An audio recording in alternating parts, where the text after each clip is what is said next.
Ada Rasulullah. mobil. Ya Allah ya Tuhan. Ya Allah, Allahu hidup Akbar. pula tuh San. Allahu Akbar. Ada orangnya tuh bang. Jalan ada di bendung waktu itu tadi akibat yang namanya kayu-kayu, maka yang di hulu dari kayu-kayu itu bentuknya seperti ini loh Pak. Ketika Oh. pecahlah dia, kan pecah nih Pak, maka Hmm. akan terbentuk aliran seperti ini Pak.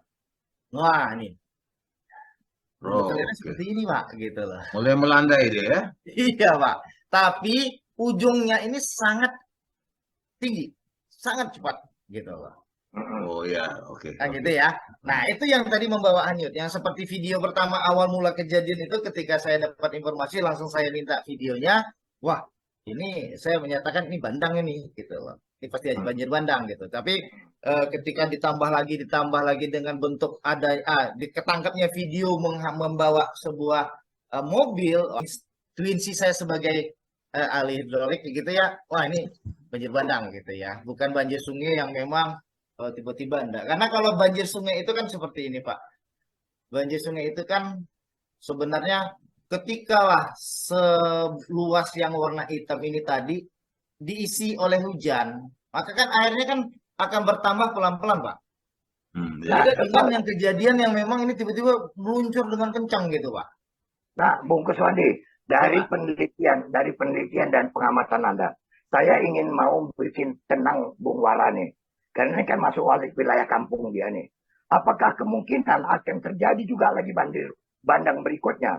Kalau sekiranya melihat bahwasannya banjir bandang nih, tadi saya lebih tekankan bahwa ada human error di situ. Ataukah ini musibah memang datangnya dari Yang Maha Kuasa? Enggak, Pak. Ini tetap dari kita, Pak. Oh, dari mana? Jadi Wara, hati-hatilah Wara. Kau mesti Ya. jaga itu. Sebenarnya ini yang perlu kita coba himbau ya. Yang pertama adalah perubahan dari bentuk alam itu sendiri yang khusus di dekat ruang sungai. Contoh misalnya ada bangun karena itu di daerah atas kita itu perbukitan kan pasti diratakan Pak, walaupun dipotong bukit dikit tapi kan dampaknya cukup banyak Pak. Longsor atau bekas kayu yang mereka ambil apa yakin dibuang. Paling-paling disorong juga ya Pak ke hutan tadi Pak. Nah ketika hujan terbawa nyangkut dia, nah ini membentuk deming. Jadi Ya. yang tahu Pak, kan gitu ya. Jadi kalau begitu ini barangkali mesti tugas dari pada Beni ini ya sebagai Kogana nih, pembina artinya dalam kondisi apa ini. Ini kenapa diam aja dia gini? Apa nggak pernah dia melakukan kegiatan itu ke sana? Dia kan penanggulangan bencana. Gini Om, sebenarnya sudah pernah kita survei kemarin dengan orang dari BKSDA sama Basarnas, sudah coba keliling. Ternyata ada kebijakan pemerintah yang membuka lahan. Mungkin biasanya lahan dikasihnya sehektar, yang dibongkar mungkin berapa hektar. Nah, kami juga coba, karena nggak tahu lah, ini kebijakan pemerintah ini bertolak belakang kalau sama kami gitu. Kami ini kan sebagai aktivis, kalau untuk bicara ini harusnya membuat akumulasi ataupun aplikasinya itu sampai ke DPR. Tapi kami hanya mencoba dari situ mensurvei karena anak-anak Mapala itu kan selalu berangkat ke sana buat laporan. Kasih tahu bahwasannya daerah sana sudah ada penggarapan dari sisi ekonomi. Terlebih kita udah dicoba dengan adanya COVID segala. Jadi pertanian ini sungguh sangat penting kan gitu. Apalagi Dephan kemarin udah coba yang namanya membuka tempat pangan segala kan untuk ketahanan pangan. Mereka di atas itu udah mencoba memotong. Kami pun dihadang sama Censo pada saat itu. Artinya keikutsertaan itu nggak hanya di BPBD dan di Badan Penanggulangan Bencana ataupun kami sebagai aktivis, tapi kehutanan juga harus diikutsertakan gitu. Dengan adanya peraturan-peraturan daerah di Kabanjahe yang akan dibuka lahan. Dinas Kehutanan Ya. apa nggak ikut dalam koordinasi itu rupanya. Itu yang kepikiran sama kita. Yang kemarin tuh laporan dari pihak Pak Amos dari Serdang, dari Kepala Dinas BPBD dari Serdang, sudah ditekan sama Bupati, itu tapi nggak dilibatkan juga Dinas Kehutanan. Nah ini. Jadi yang mengeluarkan izin untuk itu lahan jadi apa? Lahan pertanian ataupun lahan perkebunan? Ya dari pihak gubernur juga. Aku lihat dari situ. Gubernur udah memberikan izin untuk pembukaan lahan. Ini nggak dikontrol. nggak dikontrol, Om. Nah, jadi efek dari situ mungkin kayak dibilang sama Pak Kuswandi itu, ya debris-debris itu kumpul mungkin sebatang dua batang, akhirnya penyempitan diakibatkan potongan itu. Ini kerjanya bukan kerja BPBD doang, bukan ya, harus semua ini. Harus semua. Karena ini udah berkali-kali kayak udah kayak sistem ya. Oh, udah begitu ya. Wara ini kan sebagai masyarakat di sana yang merasa berkepentingan juga terhadap perkembangan tanah karo maupun Deli Serdang. Apa yang Anda lihat dengan kondisi seperti ini, Bung Wara? Gini Bang Charles, tadi sudah dengan baik sekali diuraikan oleh Saudara Kuswandi tentang banjir bandang ini. Ini kan daerah-daerah aliran sungai ini hulunya semua kan di belahan punggung Bukit Barisan ini. Termasuk yang terjadi kemarin di Sembahe itu. Nah, yang terjadi di Sembahe ini bukan sekali, berkali-kali dalam kurun waktu per 10 tahun tetap ada banjir bandang itu. Tetapi harus diingat bahwasanya kurun waktu sebelumnya itu jarang kita lihat terjadi banjir bandang itu. Dan semua aliran-aliran sungai, baik Lau Betimus, Petani, seperti apa yang dituturkan oleh Saudara Suwandi itu tadi, itu di bawah tahun 1900. Itu masih jalur lalu lintas niaga dari pedalaman keluar. Itu harus diingat. Dan betul-betul itu dikontrol oleh pemerintah kolonial Belanda. Nah, setelah kita merdeka, saya yakin daerah aliran sungai ini tadi itu tidak pernah dikontrol. Kalau itu dikontrol oleh badan yang berkompeten untuk itu, saya pikir dari awal ketika terjadi penumpukan kayu sebelum membesar, itu bisa dihancurkan sehingga aliran sungai itu dia normal. Ya. Nah, kasus banjir bandang di Sumatera Utara itu yang sering terjadi di Sembahe. Yang paling besar yang mengorbankan satu gubernur itu di Langkat. Ya tahun berapa itu? Kan itu yang membuat Gubernur Samsul Arifin diangkat KPK. Nah, itulah yang dan korbannya selalu itu orang kota. Kenapa? Karena orang kota umumnya berekreasi ke wilayah-wilayah tersebut. Lihat ke Bahorok, lihat ke Sembahe, itu kan orang kota semua ke sana itu. Lihat Bahorok sampai tahun 79 ketika saya masih mahasiswa, itu belum ada apa-apa di sana karena saya sering camping ke sana. Ya, berjalan menyusuri sungai-sungai itu masih bersih. Jarang kita lihat ada penumpukan ini tadi.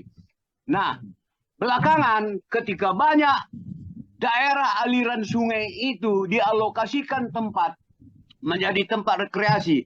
Lihat aliran sungai Sembahe itu tadi. Kalau orang Namoramnya bilang, ya sepanjang sungai Putri Hijau katanya. Putri Hijau katanya. Lihatlah pemandian-pemandian itu terus semua sampai ke Sembahe sana kan.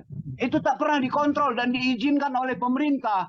Seharusnya daerah aliran sungai itu kan 30 meter kiri kanan atau 20 kilometer kiri kanan itu kan steril.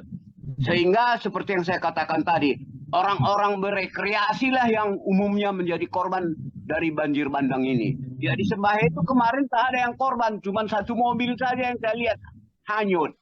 Nah, kenapa? Itu pun mobilnya baru 2 minggu beli. Nah, itu dia, Bang. Nah, masyarakat lokal dia punya kearifan lokal yang tidak dipahami oleh masyarakat perkotaan. Makanya saya ya sebagai sejarawan ya sering juga meneliti kasus-kasus yang sedemikian rupa. Masyarakat yang bermukim di sepanjang daerah aliran sungai itu punya pengetahuan itu yang dikatakan kearifan tradisional apa. Kalau dia misalnya mandi, nangkap ikan ke sungai, itu dia tahan tangannya ke air itu. Kalau air itu dia rasa hangat, panas, pasti dalam waktu relatif singkat akan terjadi sesuatu, banjir bandang atau air deras. Dia mengelak. Kalau kita orang kota kan tidak tahu itu. Itulah arti penting kearifan tradisional itu. Ya, local wisdom ya. Iya, local wisdom itu. Kita banyak ini pejabat-pejabat kita ini berbicara tentang local wisdom. local wisdom ini banyak loh. Ya, banyak. Jadi yang penting supaya banjir bandang ini tadi tidak terjadi, ya, tidak terjadi lagi. Ini sungai-sungai ini, daerah aliran sungai ini harus dikontrol. Kan ada lembaga yang bertugas, berkompeten untuk itu. Supaya hal-hal yang sedemikian rupa itu tidak terjadi. Kalau tidak, seperti dikatakan Pak Kuswandi tadi, ada nyangkut kayu satu, masuk daun-daunan. Ya, sehingga terjadilah tumpukan-tumpukan itu tadi membendung air sungai itu. Dan kemudian setelah lama, ya, menampung ya, debit air yang begitu tinggi, terjadi kebocoran. Ya, sifat air kan kita kan mencari tempat yang rendah. Begitu ada lubang diserbu, koyaklah semua sehingga terjadilah banjir bandang seperti apa yang diuraikan dengan baik oleh Pak Kuswandi tadi. Makanya mau kutanya Mas Jaya, dia kan barangkali mencari hikmah daripada apa yang terjadi bandang ini. Apakah di ke Medan, Bung Jaya, masuk enggak? Kemudian bagaimana fungsi kanal yang kemarin tuh dengan adanya bandang ini?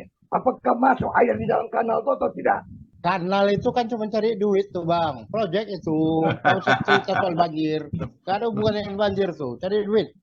Banjir bandang tuh, itu bisa mengairi kanal tuh enggak? Karena kan tujuan utama kanal tuh kan adalah untuk mengempang air masuk ke kota. Kanal itu secara prinsip fisika SMP itu salah.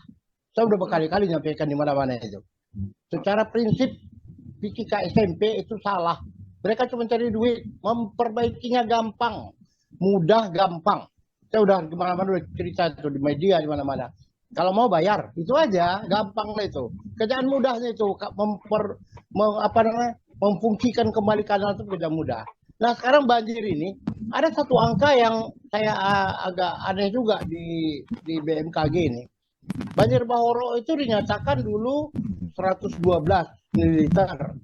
Banjir di Langkat 112 ml. Banjir tahun 2001 112. Jadi kenapa angka 112 itu tetap muncul setiap ada banjir?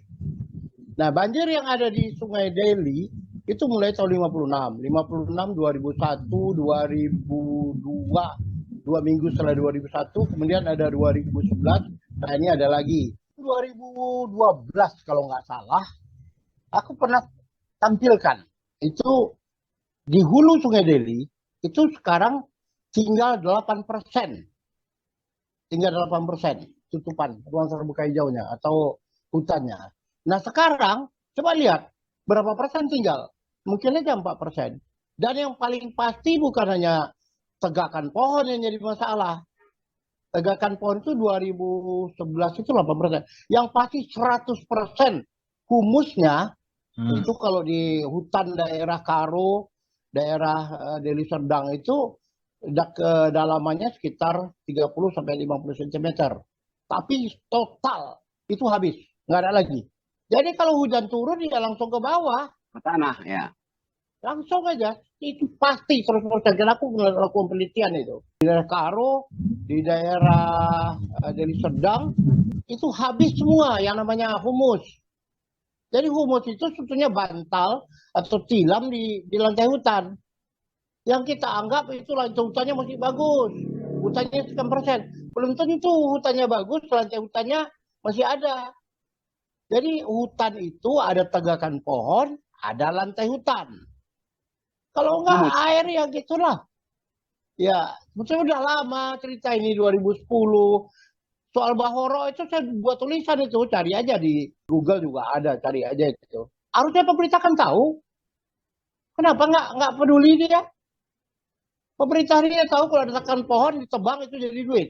Coba tengok, air Sungai Deli yang dinyatakan oleh Belanda hulunya adalah kawasan konservasi, itu dulunya itu 600 liter per detik. Nah sekarang tinggal 500. Kehilang 100 liter per detik, itu 1 tahun triliunan itu.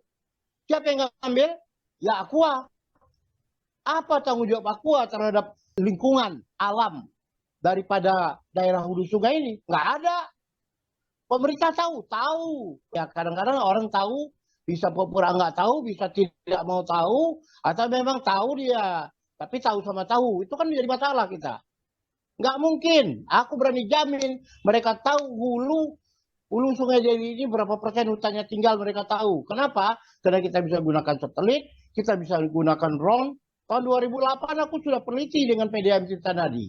Ini yang harus dilakukan, aku sampaikan. Nggak peduli itu. Dan di USU juga, orang USU juga udah banyak melakukan penelitian. S2, S3 banyak. Penelitian kita kalau dikumpulkan, kata orang dulu, dikumpulkan di satu-satu dijenjangkan sampai ke bulan. Tapi siapa yang memanfaatkan? Nggak ada yang memanfaatkan penelitian USU. Coba lihat tentang Sungai Deli, tentang banjir Deli, tentang banjir di USU sendiri. Berapa banyak sudah S2, S3 yang dihasilkan akibat bencana Sungai Deli ini.